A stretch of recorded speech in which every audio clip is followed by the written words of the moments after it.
Dunkin' Donuts, a staple of American life, or as the company slogan states, America runs on Dunkin'.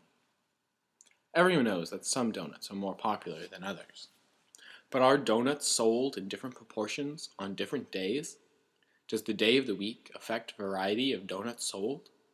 Are people more likely to buy a jelly donut on a Friday or a glazed donut on a Monday? Could we increase the efficiency of Dunkin' Donuts and hence America itself? To test this, we gathered old sales data from a Dunkin' Donuts and performed a chi-square test for independence. While Dunkin' Donuts has over 30 delicious varieties of donuts to choose from, for our project we were only interested in the top 6 selling varieties. Luckily for us, Matt works in Dunkin' Donuts, so we didn't have to break into the company records after hours to discover this vital information. We couldn't really randomize the store, but we needed to randomize the days. To ensure we got every day of the week, we stratified by week out of all of the weeks that data was available, and randomly chose one for a sample.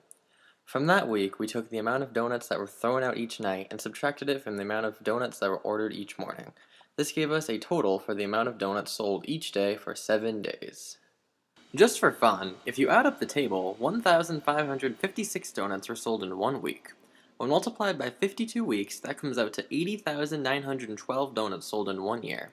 If all 6,700 Dunkin' Donuts locations in the US sold the same amount of donuts, that would come out to 542,110,400 donuts sold in 1 year. That is a lot of dough. Nuts. As you can tell, some days appear to have sold more, and some varieties of donuts appear to have sold more often. For example, Saturday sold 40 more donuts than any other day, and twice as much as Tuesday, the day with the least sales. Likewise, glazed donuts were the favorite, and jelly donuts came in last place. Not to worry, jelly donut fans, they were still in the top 6. Being distractible statisticians, we deviated from our main question to figure out if these differences were statistically significant. It turns out they were. Afterwards, we turned towards our real question. Does day of the week affect the variety of donuts sold? Our null hypothesis is that it won't, and our alternate is that it will. But before we can answer that, we must ask another question. Can we perform statistical inference on our data to find out if it's significance? As we stated before, our data wasn't an SRS, but still incorporates randomness, so we'll slide by. We can assume that the donuts sold on one day does not affect the donuts sold on the next. For a chi-squared test for independence, data where the expected count is larger than 5 is normal enough. All our expected number of donut varieties sold per day were higher than 5, so we were ready to rumble.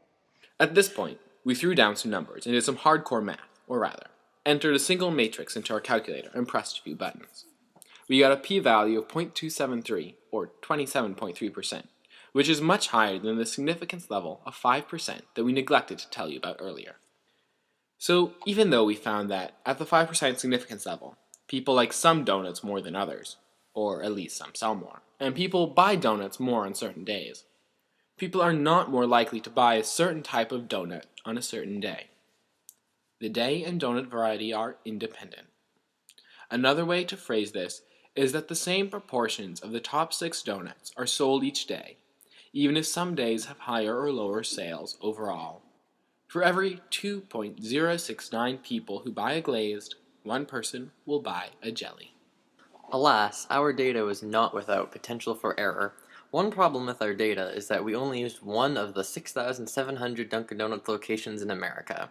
While the data will be correct for that one specific store and the city it's located in, we cannot say that this data represents all Dunkin' Donut locations. Another problem is that some days the store sold out of specific types of donuts. This could skew the results because some people may have wanted to purchase a donut after the store already sold out of that type. A third possible problem could be if the specific week was different than any other week. It could be possible that the second week in May had more or less donuts sold than in past weeks. Maybe it was warm this week and people were reluctant to buy chocolate frosted donuts because they thought the frosting would melt.